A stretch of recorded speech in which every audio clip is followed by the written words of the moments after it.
呢係一個建築知識，今日講 bath outlet。咁通常 bath outlet 咧有兩種出水方法嘅，一種就係牆身出水，另外一種咧就係呢一種喺地下 floor mount 嘅 bath outlet。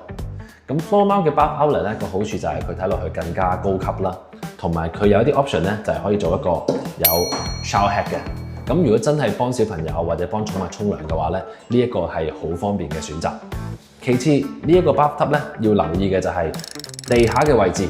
如果你嘅 bathtub 佢個厚度咧係佢本身個條邊係好厚嘅話咧，呢個水龍頭嘅 arch 咧一定係要做大嘅。呢個水咧係啱啱好掂到個池邊嘅啫。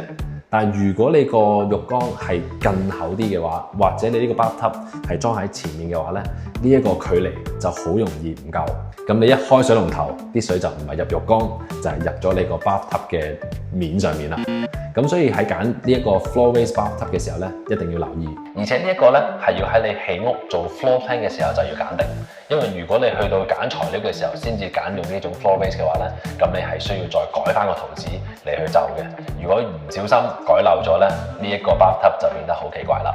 所以如果你想靚啲，揀呢種 floor mounted 嘅 bath outlet 咧，記得要留意呢一個啦。我係墨爾本嘅建築顧問Don，記得 follow 我同 Say 仔條片，我會每日話俾你知更多嘅起屋知識。